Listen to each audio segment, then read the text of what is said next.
Well, thank you so much for that introduction, Kate, and happy to be joined by some of my colleagues at the DC Sustainable Energy Utility who will be speaking after me. But I'm here pretty much to kind of level set and give some context to the district's building energy performance requirements.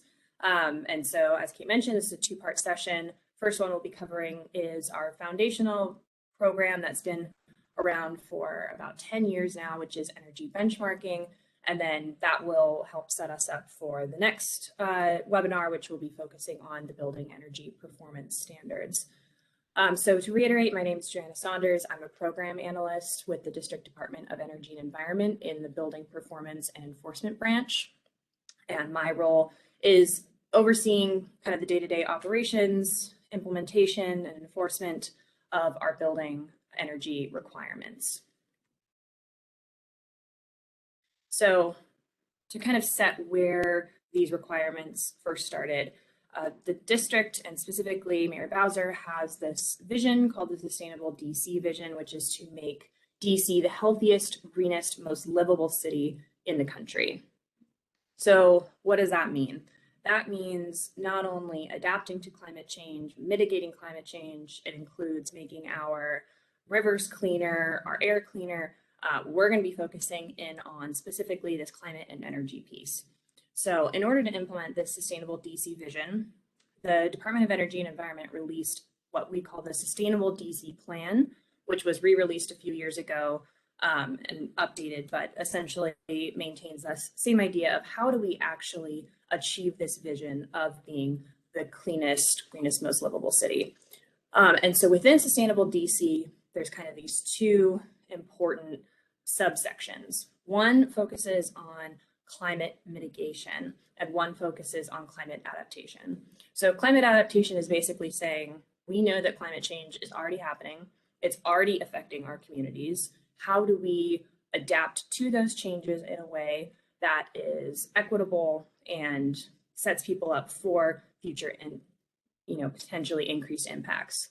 And then the climate mitigation is, okay, understanding that we're already seeing these impacts of climate change. How do we reduce those impacts? How do we actually cut our greenhouse gas emissions, reduce our energy consumption, and move towards renewables?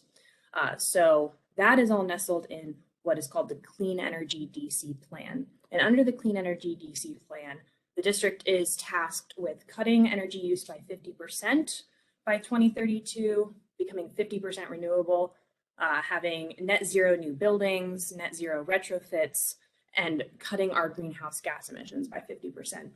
And that is all to lead us towards the kind of big end goal, which is that the district is committed to be zero carbon by 2050. So Clean Energy DC is kind of our roadmap to how we get to zero carbon by 2050 with some of these interim goals in between. And so while the Clean Energy DC Plan is a plan in that it is a roadmap and it outlines what we need to do in order to reach those 2032 and eventual 2050 goals, the Clean Energy DC Omnibus Amendment Act of 2018 actually codifies into law some of the requirements that will help us achieve those goals. So energy benchmarking has been around for quite a while, like I said.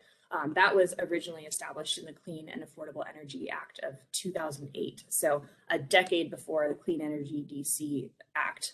But what the Clean Energy DC Act did was amend the energy benchmarking requirements. So it actually lowered the square footage minimum of buildings that will be covered.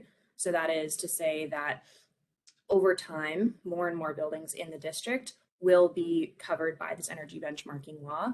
And it also introduced the Building Energy Performance Standards, which is the first in the nation building performance requirements that actually mandates that existing buildings reduce their energy consumption and improve their efficiency over a set time period. Okay, so also want to make sure that everyone is clear on what exactly energy benchmarking is. So energy benchmarking means tracking a building's energy and water use and using a standard metric to compare the building's performance against its own past performance and to its peers nationwide. it helps building owners and managers understand their building's energy use, as well as provides baseline information and the ability to track changes over time. So let's say that a building wanted to make improvements, upgrade all of its lighting, maybe install a new HVAC system. It would be really helpful for that building owner to know what is its baseline performance before any improvements were made. And then over time, how did those upgrades impact the total building energy usage? So that benchmarking allows you to establish baselines, compare to past years. It also helps DOEE plan how to reduce district building energy use. So essentially, we need to understand how buildings are operating in order to understand and implement the most effective policies. So this is actually guiding our policy decisions. We're taking all of this information that we've been collecting for years and determining what is the best possible building energy policy moving forward. And energy benchmarking also has the ability to drive market transformation. So we like to compare it to fuel efficiency or nutrition facts. It's not that the energy benchmarking program itself is mandating any changes in how your building operates or how much energy it's using. However, it's good information for potential building owner buyers or new tenants coming in to know, are they moving into a super inefficient building, or are they moving into one that has achieved Energy Star certification? It's one of the top performers in its similar buildings. So in the way that fuel efficiency or nutrition facts informs your decision, energy benchmarking informs your decision about buildings in the district. So this slide outlines some of kind of the basic need to know facts about our program. As I mentioned, the energy benchmarking program started with the Clean and Affordable Energy Act of 2008, which requires all private buildings over 50,000 square feet and all publicly owned buildings over 10,000 square feet to report their annual energy and water consumption to the district. This is foundational to improving building efficiency and helps us meet those goals that I outlined in the district's Clean Energy DC plan. So in order to be in compliance with this law, the reporting deadline is April 1st of every year. All reporting is done through the US EPA's Energy Star Portfolio Manager tool, which is a free online tool that's used to track energy and water performance. This is kind of the gold standard. There are other programs out there, but there are dozens of jurisdictions across the US that have similar energy benchmarking laws, and almost all of them use Energy Star Portfolio Manager. It was also chosen because, like I said, it's free. So technically, the act of benchmarking can be done at total no cost to the building owner or manager. And that was really important to us to have that option available. Of course, because this is a law, it is a requirement. There is the enforcement side if these requirements are not met. So failure to meet the reporting requirements can result in a fine of up to $100 a day for every building, for every day that building is not in compliance. So as soon as April 1st passes, if your building either has not submitted us data or has submitted us incomplete or inaccurate data, that building is considered out of compliance and therefore subject to enforcement. And big changes that are starting this year, now that we are officially in 2022, the Clean Energy DC Omnibus Amendment Act, like I said, amended this energy benchmarking law and lowers the total square footage threshold over time. So this year is the first year that we're going to be having new buildings reporting for the first time in, like I said, almost a decade. So starting this year, all buildings over 25,000 square feet will be required to report for the first time, and they're going to be reporting their calendar year 2021 data. So that's how our reporting cycle works. Even though our deadline is April 1st, you're always reporting the previous calendar year's worth of data. So January 1st to December 31st of 2021 is what's going to be due on April 1st of this year. So we're expecting about 1,000 new buildings in the district to be reporting that fall into this 25 to 50,000 square foot threshold. That size is dropping down again in a couple of years. So in 2025, all buildings over 10,000 square feet are going to be required to report, and they'll be reporting their calendar year 2024 data for the first time.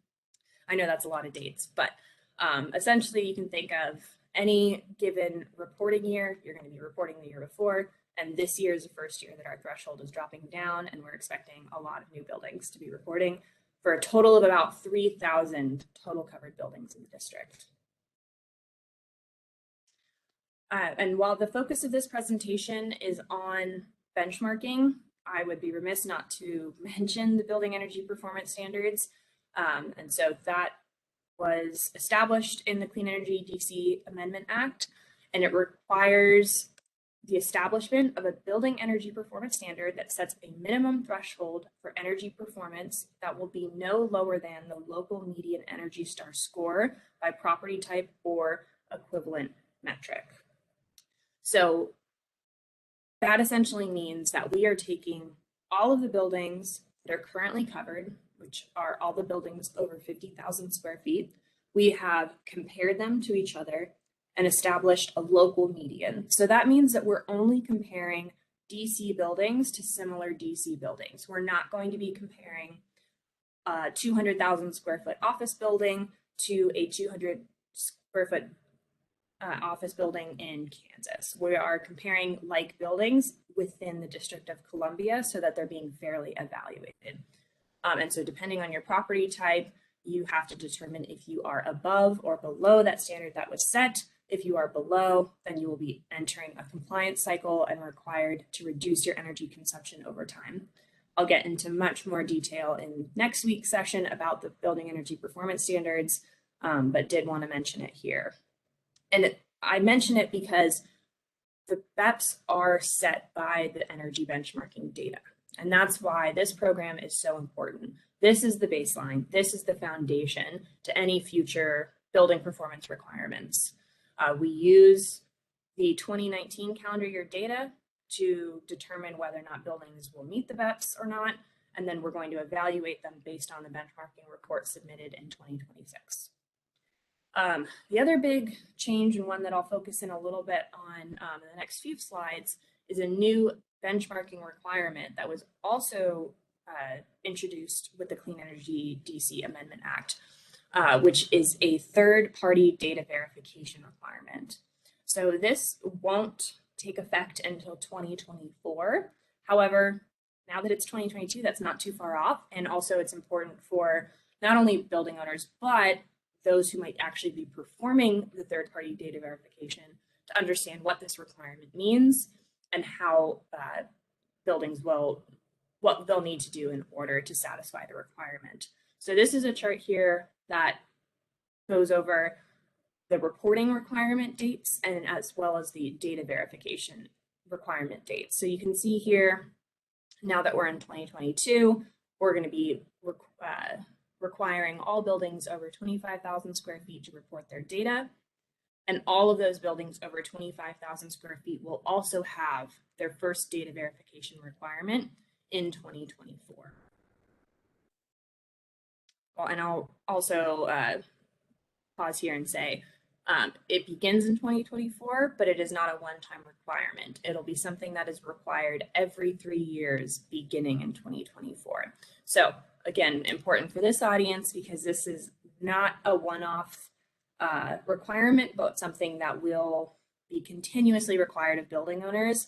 And as you can see here in 2027, which would be the next cycle, it'll include all of those even smaller buildings. So there will be thousands of buildings that are required to meet this requirement. And so we'll need to make sure that we've got a good pool of licensed professionals ready and able to do this work. So what are those licensed professionals? Our benchmarking regulations were recently updated to reflect the changes brought about by the Clean Energy DC Omnibus Amendment Act. And those were finalized just a few months ago in October. So all of this information is available not only on our website, but on the DC Register's website as well.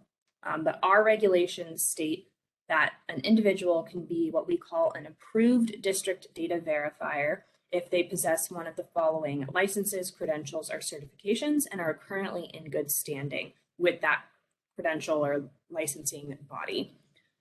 So the ones that we have specifically called out as being approved district data verifiers are individuals that hold a professional engineer license that's issued in the United States, a licensed architect certification issued in the United States, if you are a certified energy manager, CEM, if you are a building energy assessment professional, or if your building has already gone through Energy Star verification, or certification, and it has done that using at least 6 months of the calendar year data of which the data verification is required.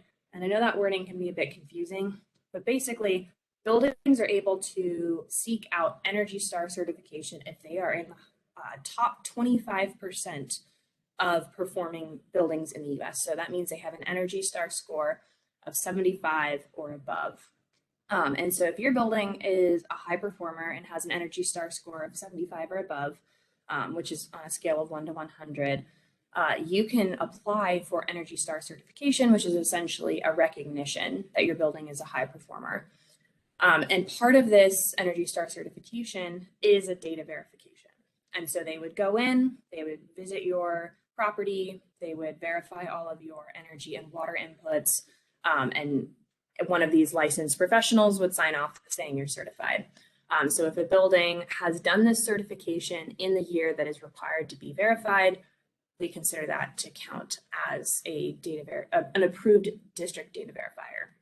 And lastly, we included this because there's always potential for additional licensing programs or credentials to pop up, maybe ones that we didn't think of or ones that are run by partner organizations. So we have also included that an approved district data verifier can be any other additional data verifier license or training program credentials recognized by the District Department of Energy and Environment and posted on our website. So that gives us the flexibility to, potentially design a verification program or recognize other ones that may exist. Most importantly, is that an approved district data verifier cannot be the building owner or an employee of the building owner, or the building owner's designee or an employee of that designee who prepares or submits benchmarking information in Portfolio Manager.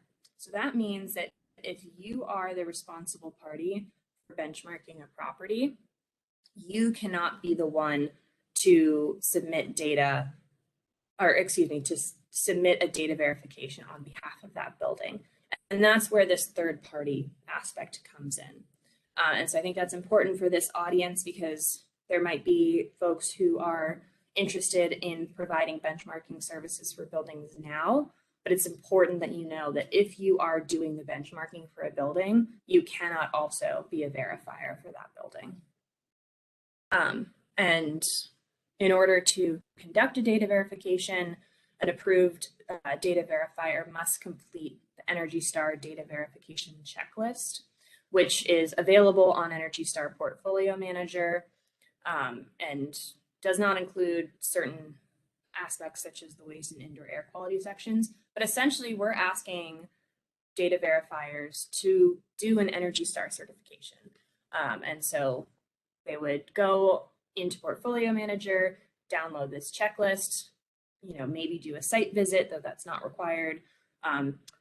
They might review Portfolio Manager entries, supporting documentation, energy bills, square footage requirements, and basically sign off all of this information and say that it is fully approved. So I'll pause there for just a moment so you can take in some of this information. This, like I said, is a new requirement that will be coming online in 2024, and I'm spending some time on it because I do think that when it comes to energy benchmarking specifically, this might be an area where we're going to need a licensed workforce in order to do this work. And it's also important to know what those potential licenses, credentials, or certifications may be in order to be an approved district data verifier. Obviously, we didn't go too much into the nitty-gritty of energy benchmarking and how to do it in Portfolio Manager. But the great thing is that Energy Star Portfolio Manager maintains an incredible resource library of videos, FAQs, recorded presentations, demonstration videos. So if you're interested in really diving into the specifics of how do you benchmark a building, I highly recommend viewing Portfolio Manager 101 and 201 trainings. You can either sign up for a live session or you can watch previously recorded ones. And this will pretty much take you through every step of setting up your account, setting up your property, entering important details, adding energy and water use. And on top of that, DOEE has also generated a lot of helpful resources and more DC specific FAQs on our website. So I believe not only is this recording or this presentation recording, but I believe we'll be able to send out the slides afterward as well. So you'll be able to access all of these links. But we have hosted how-to benchmarking videos that walk through live demonstrations of using Portfolio Manager. So like I said, if you're interested in diving in more, we've got those available. I also wanted to call out that all of our data is publicly disclosed, and this is also part of our mandate and part of our law. So once that April 1st deadline passes and we take all of our data, we scrub it and notify buildings whether or not they're in compliance. All of that data then gets pushed onto our public disclosure website, which is buildingperformancedc.org. You can see a screenshot of that here.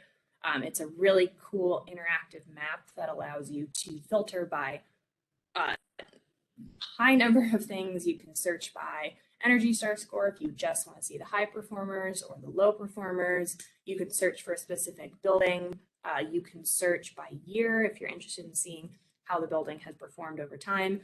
And you can also access all of that information in a spreadsheet form on open data. And all of that gets updated weekly. So as we receive updated information, all of our public disclosure is also simultaneously updated. We also maintain a very active help center. So if you ever have any questions, please either email us at building.performance@dc.gov or visit our new website. We have tried to do a good job of updating our links in other resources or old material, but this is our new website. It houses everything you would ever want to know about building energy performance, both energy benchmarking and the building energy performance standards. And so that, like I said, there's a bunch of resources in there, FAQs, there's a whole ticketing system, so you can submit forms directly in there. We're very excited about that. And I believe this is the end of my section, so I'm going to hand it over to my colleagues from the DC Sustainable Energy Utility to talk about training and contracting opportunities. Thank you, Joanna, and thank you, Kate, for having us here today. We've got perfect timing, those in the audience and listening in on the recording. Joanna just gave a great overview of the regulations, but also the business opportunity, thousands of new buildings requiring new services for the foreseeable future in the district. I can tell you we've gotten inquiries at the DCSU from companies all over the country, including the continent, actually. So people are really taking notice of the new policies and the new opportunities here. My name is Mark Bryant. I'm the Community Impact Manager at the DC Sustainable Energy Utility. In just a moment, I'll be joined by my colleague, Rick Fleury, our Trade Ally Manager.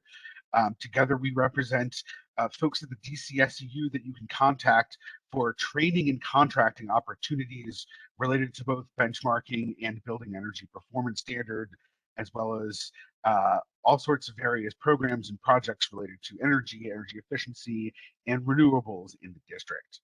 I've just got a short amount of time here, so I'm going to go through a bunch of slides real quickly. If we can move on to the next slide, folks can find more information about the DCSU on our website if you are interested.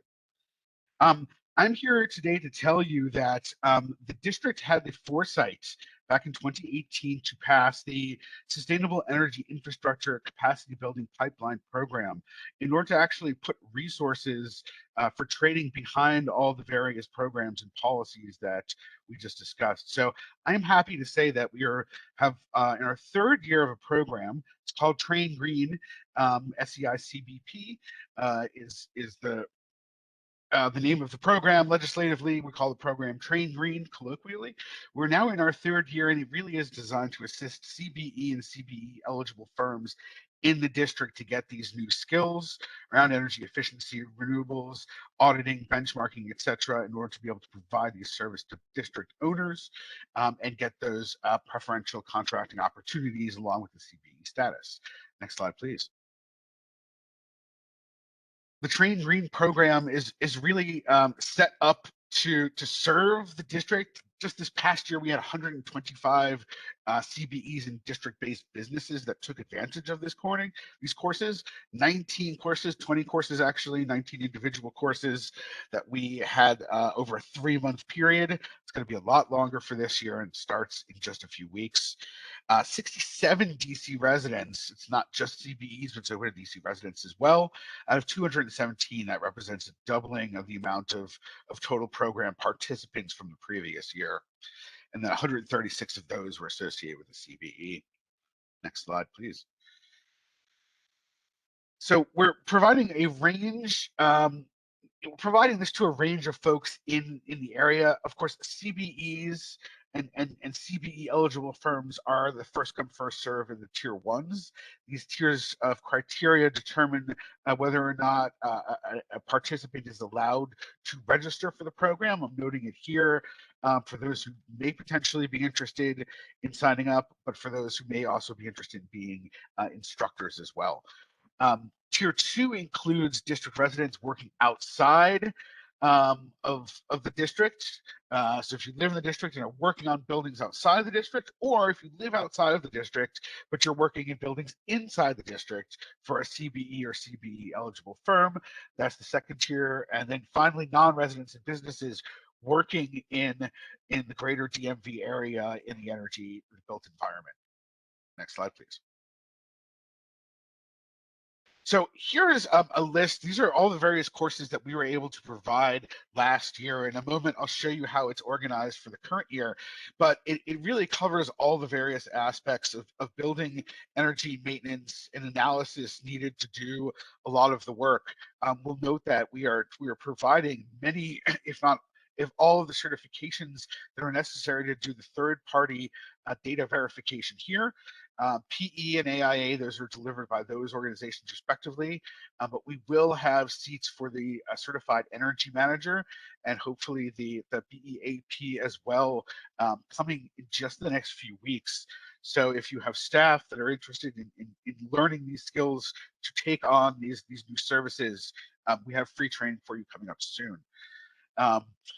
I'll note we have an RFP coming up. It's actually due just this coming Friday that I'll go into just a little bit of detail for, because it's just one of the contracting opportunities we have. We've had a set of instructors before, but every year we're going to be running a competitive process so that we're opening up the instruction of these courses to new providers in the district. We'll talk about the details a little bit more, but I'll note the deadline is this Friday. However, it is going to be an open call for proposals. So if you are interested in teaching a course, don't make this Friday deadline. It will be open in the future. Next slide, please.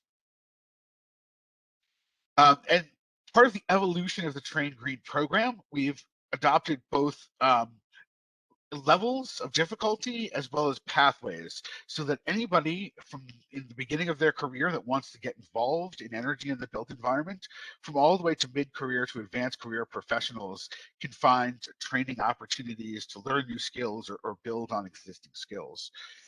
We hope to put together a set of introductory courses that serve as a stepping stone to basic and advanced courses along new pathways. And these pathways are really developed ideally with needs of DC area building owners, but also with the intention of providing service providers with all of the skills that they will need to be able to meet these needs for building owners over the next few years.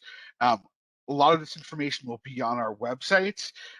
It's already contained, the details are contained within the RFP, and the public-facing website for program registration will be launching in just a few days. Next slide, please. So we're looking for new course providers. We've had a set of courses before, but this is an open opportunity to instruct, develop your own courses, or use some of the existing courses that you may have. We have been working with organizations around the US to provide content virtually in the virtual environment. So it is a great opportunity, not just for CBEs, for other organizations that are providing education to get involved. We've come up with this course structure really to have some pathways and ensure that students are meeting some levels of prerequisites for both basic and advanced courses where there is some level of prerequisites. And through basic and advanced level courses, we are offering free training and the exam as well. So the fee, the preparation and the exam fee are covered by the Train Green program, providing those various credentials and certifications that we know building owners are going to need. Next slide, please.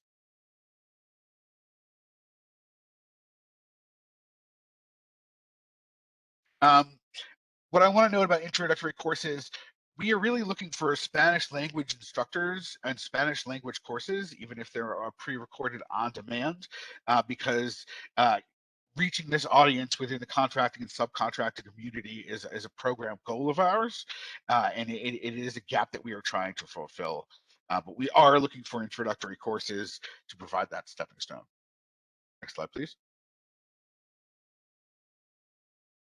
The training pathways I mentioned before, a lot of there may be some overlap, but a lot of the auditing and data verification come within the basic and advanced energy efficiency pathways. Next slide, please. So I will end on the RFP timeline. For those who are interested in potentially being instructors, you can always reach out to me for any questions. Preliminary proposals are due this coming Friday, January 14th. We actually have a recording of an info session that we did on January 4th posted to the Train Green page. So if you want to see that video, you can get lots more detail on all of these programs. We hope to do preliminary selection on January 24th, and then get those contracts negotiated and settled to launch courses on February 21st. We will be evaluating proposals on a rolling basis to meet that January 14th deadline. So please reach out to me if you have any further questions. And now I will hand it over to Rick Fleury to talk about the variety of other contracting opportunities we have beyond Train Green. Great, thank you, Mark, and also thank you, Joanna, for your great presentation on benchmarking overview and such. Good morning, all. I'm Rick Fleury. I'm the DCSU Trades Manager, and I'm here today to give you an overview, snapshot of other contracting opportunities that are available to area businesses and firms that are interested in working with us and providing channels in the green space. Next slide, please.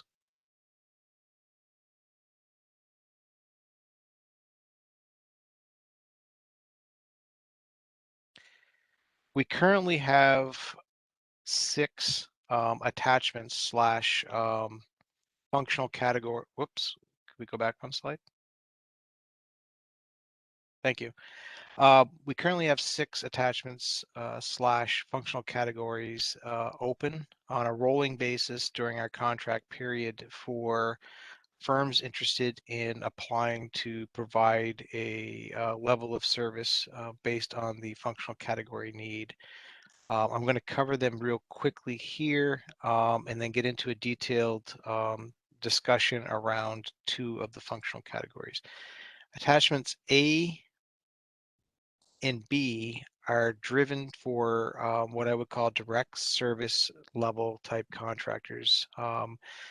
Contractors that would be GCs, ECs, mechanical, building envelope specialists, et cetera, and that's such.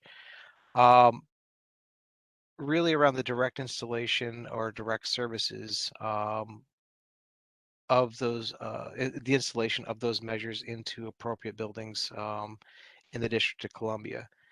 The types of skill sets that we're looking for are, as mentioned, general contractors, electricians, HVAC/R level technicians, mechanical, automation, controls, and building envelope are the skill sets that we would be looking for under A and B in particular. We do have an additional scope that's open under attachment E and F, which is primarily driven around single family efforts in the district that the DCSU is covering. And the primary functions that we're looking for is electricians, again, HVAC, energy auditors, and GCs are encouraged to apply.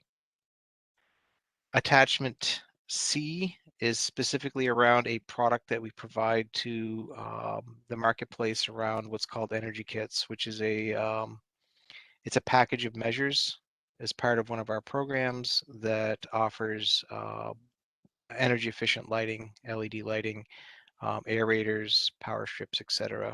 That's a specific kind of task driven scope of assembly and delivery of that that product to interested folks in the city.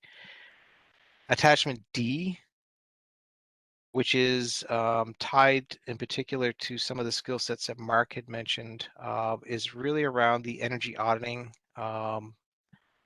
deeper dive towards multifamily properties in the district. And the types of certifications and qualifications around to provide what's called ASHRAE level auditing services. There's 3 levels, ASHRAE 1, 2, and 3, are really around, again, the professional engineers, certified energy managers /CEMs, the BPI multifamily aspect of a building analyst per se. And I believe you also heard that Joanna had mentioned that some of there's very strong correlation between the energy auditing that we're requesting and some of the requirements to meet some other needs in other areas of the district. Next slide, please.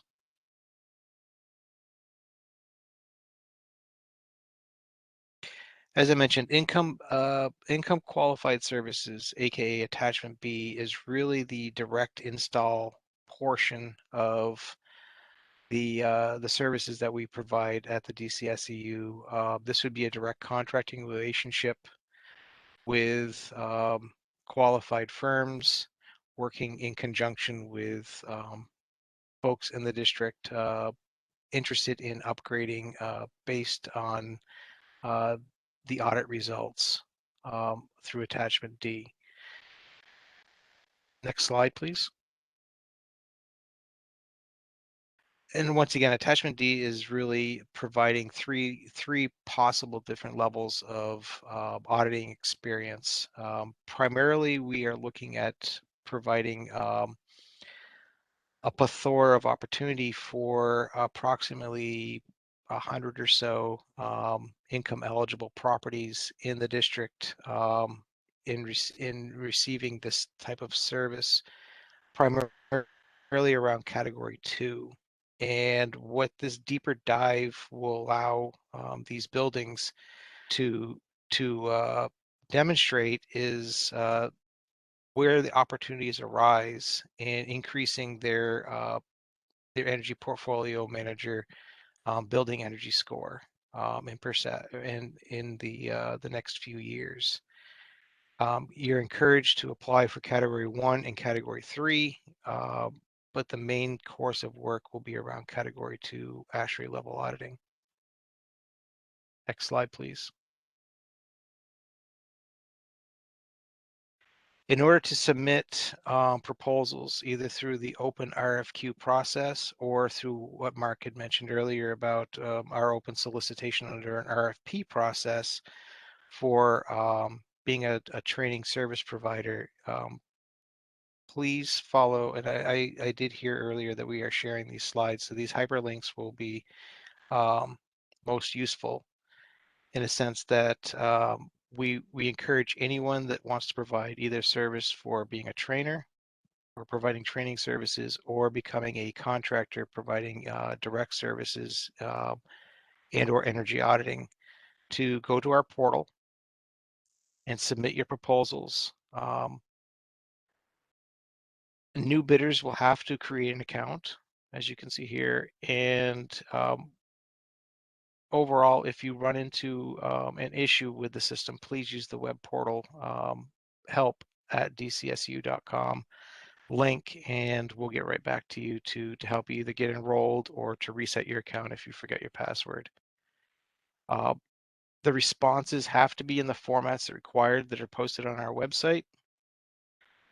If they're not complete, they will not be allowed to be submitted through the portal process. So if you, at any time when you're running into any issues or concerns or questions in submitting your bid responses or your qualification credentials, please feel free to reach out to us and we can help walk you through that. But the system will not allow you to submit incomplete information.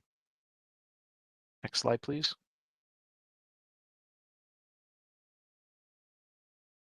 I also want to encourage you that folks should sign up for our frequent updates. We do have trades newsletters that we send out on a regular basis, plus various e-blasts for opportunities that the DCSU is soliciting for. As Mark and I have mentioned, we do have some open interests in certain categories. However, we will always post them and do blasts for folks that sign up under contractor updates. In addition to that, I want to make myself available to you at any time.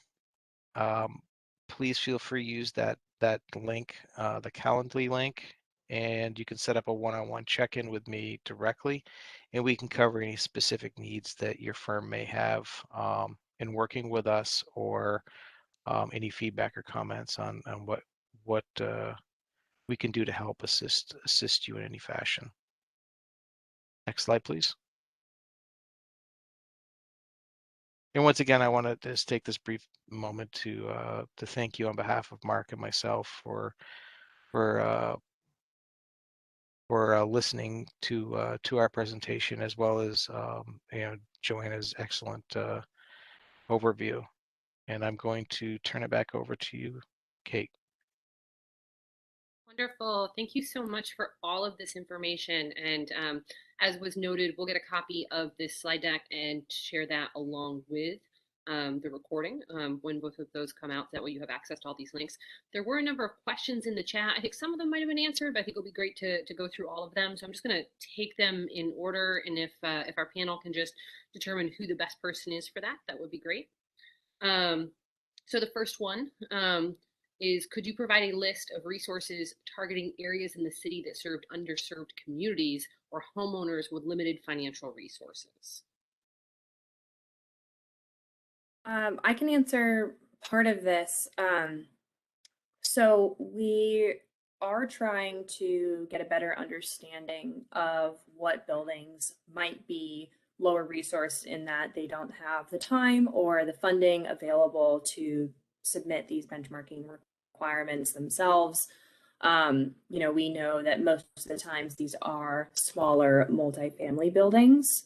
And so we have been very intentional in curating our own help center to be available to those lower resource buildings, so that there isn't ever an actual need to hire someone to do the benchmarking. If they wanted to do it at completely no cost, they could. In terms of like specific resources targeting areas, I'm not sure if we have something that detailed, but it is something that we're interested in building out. I will also mention that we hosted, or in conjunction with the DCSEU, we actually offered free data verification to buildings in 2020. And that was because we had hoped to roll out our data verification requirement that year, but with the COVID-19 pandemic, everything just got kind of pushed down the line.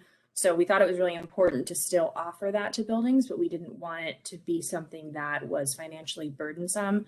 And so thankfully we had a funding opportunity and got to work with the SCU and hired a contractor. And we were able to fully verify over 120 buildings as part of that program. And that's certainly something that we're interested in doing again. We at the Department of Energy and Environment, we're very interested in making sure that those lower resource buildings have either low cost or completely no cost data verification options available to them. Thank you for that. I'm going to say the next question, and this had come up during the benchmarking presentation. I'm not sure I fully understand the question, so if it's not clear to our panel, we'll ask our questioner to clarify. From a service provider perspective, what emphasis is being placed on footprint with respect to operational practices to include tech-focused practices? I might need some further clarification, especially on this the footprint aspect. I'm going to drop that back into the chat. And if our person who asked the question wants to come off of mute and clarify that a little bit, please feel free.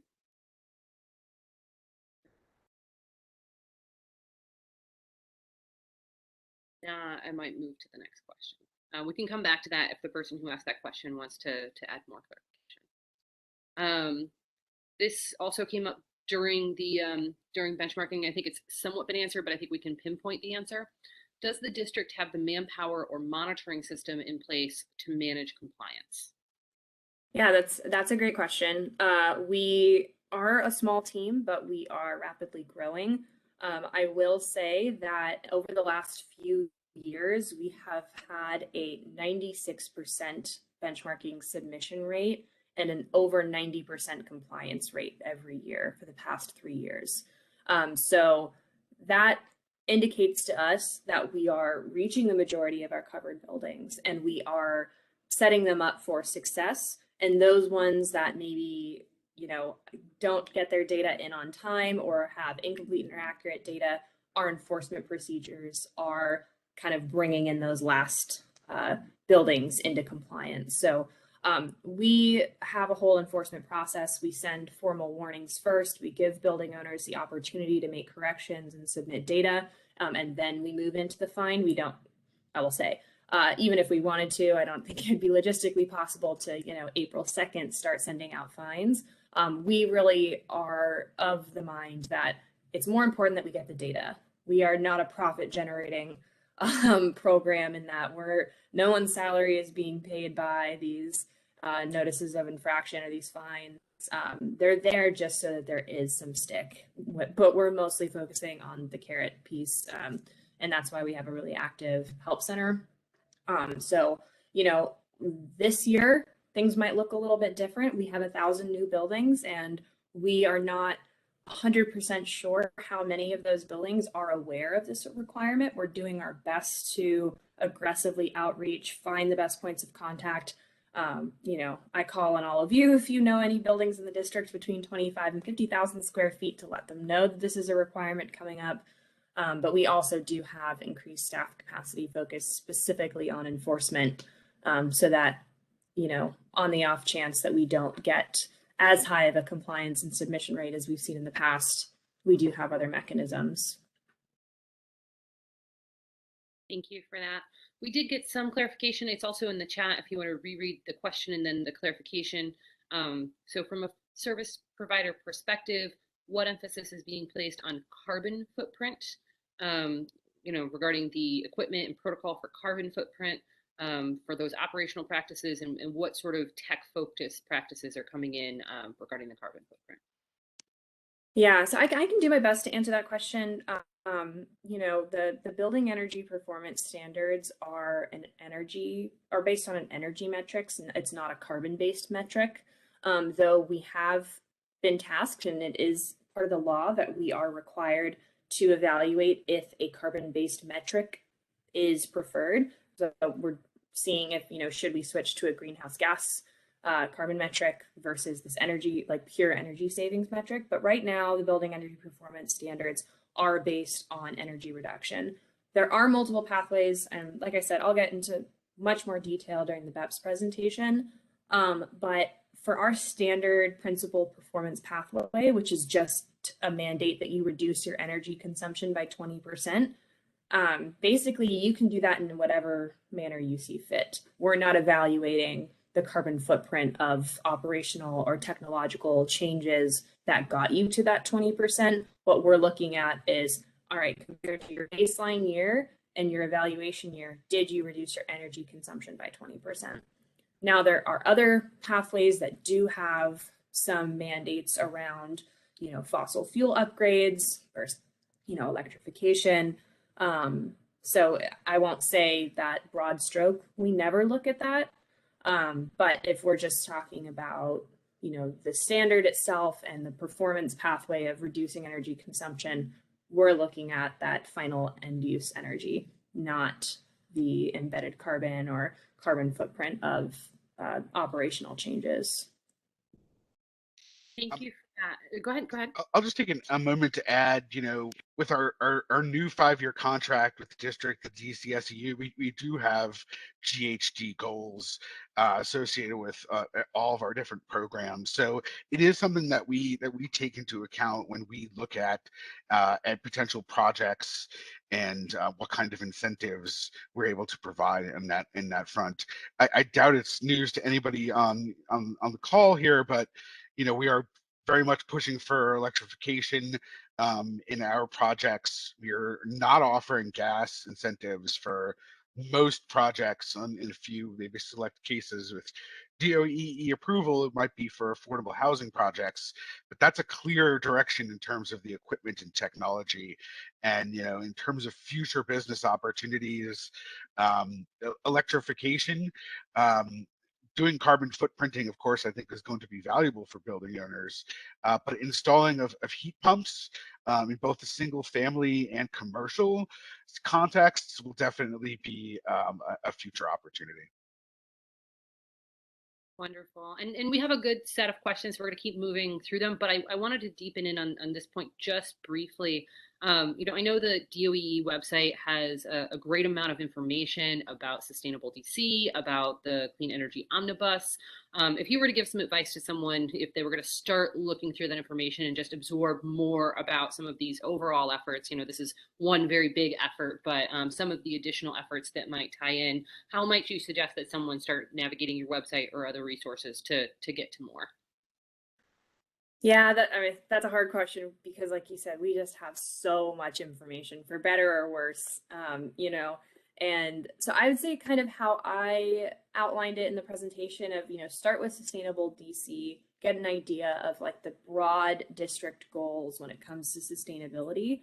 But when it comes to energy use and specifically building energy performance and opportunities for greenhouse gas reduction, energy reduction, that Clean Energy DC plan is really great.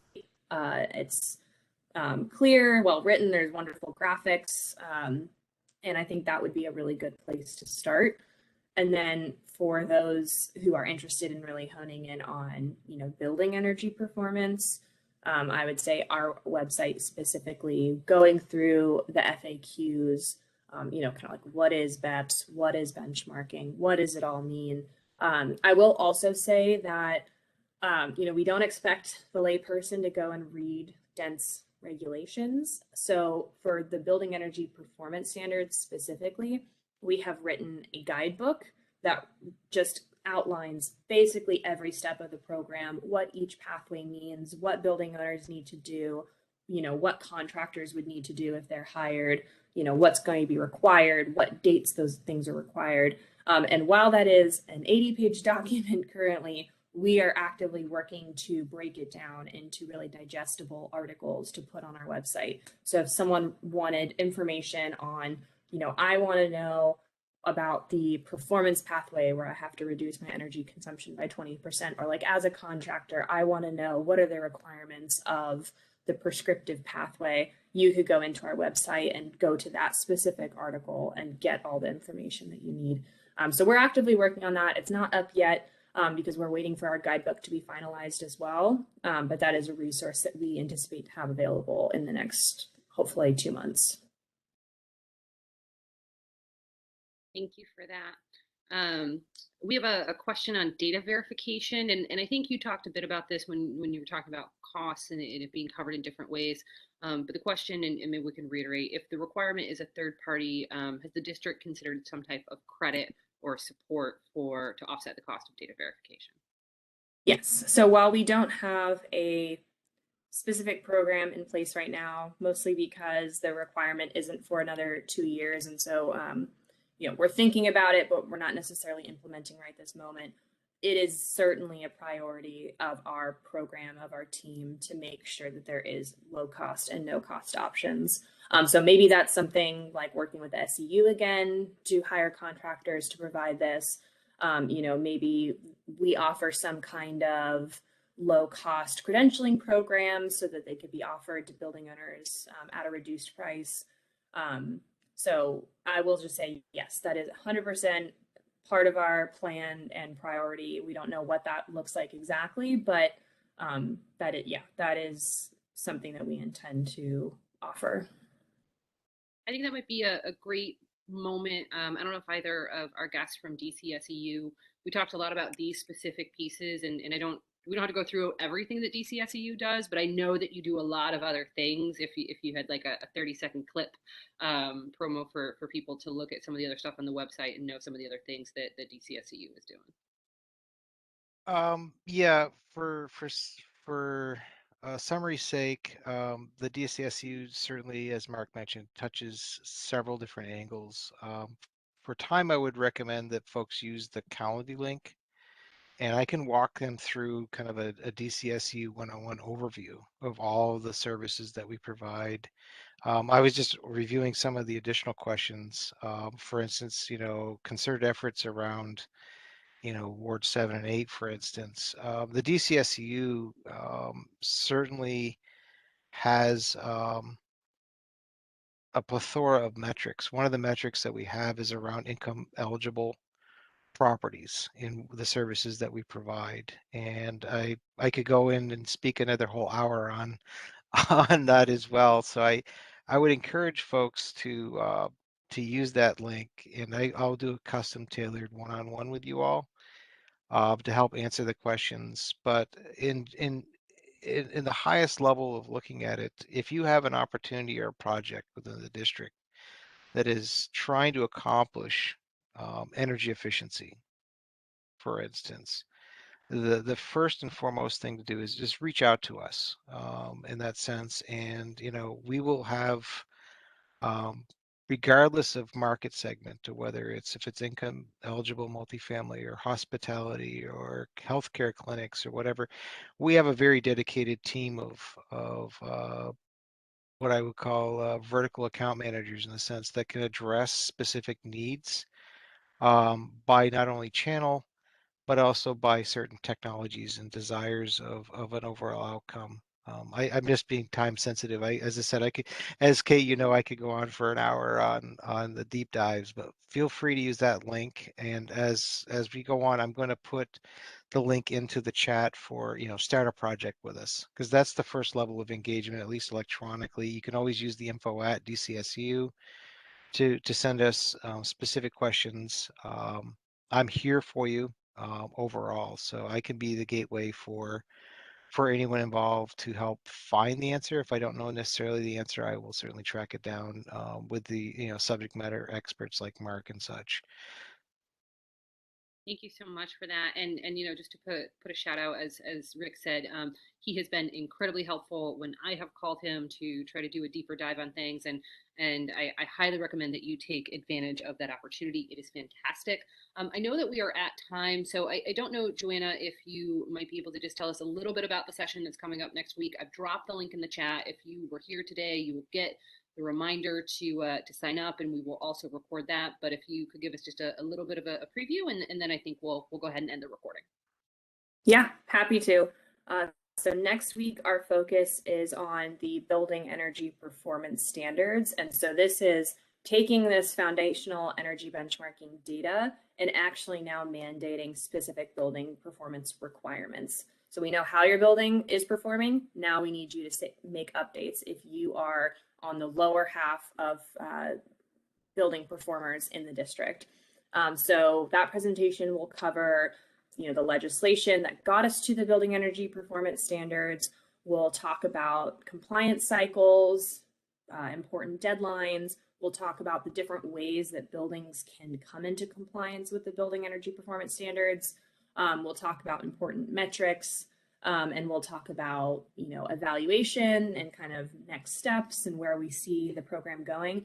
And then also, I think of specific interest to this audience, we'll spend some time talking about a brand new program that we just launched called the Affordable Multifamily Retrofit Accelerator, which is a program that we are implementing with the DCSEU that is to offer funding to applicable affordable housing in the district who don't meet the BEPS in order to bring them into compliance. So we're very, very excited about that program. And I believe there's also still open opportunities for contractors to get involved. And so hopefully we can have Mark and Rick, or at least one of you guys, to join us next week so you can talk more about those additional opportunities as they relate specifically to BEPS and this Affordable Retrofit Accelerator.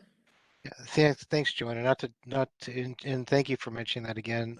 Specifically, what Joanna is mentioning, the two open opportunities in immediate need for the Affordable Retrofit Accelerator is certainly around attachment D, which is the energy auditing and analysis, which provides the ASHRAE level auditing, primarily around level 2.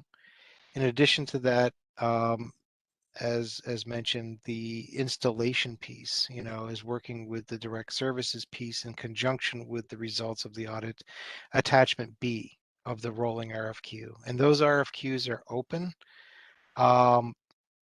during the course of the 5-year contract period for the DCSEU. However, I encourage you all, especially if you're, energy auditors, please submit your interest into becoming an energy auditor.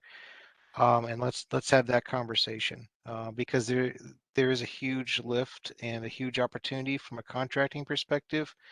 As Joanna mentioned, the non-BEPS compliant market niche that's been targeted. We want to get what I would call actionable audits to where we can move those audit results into items that are going to realize savings to help improve those BEPS scores. I know we are over time, so I do want to say thank you to all of our presenters. I'm going to go ahead and stop the recording. I know folks will be back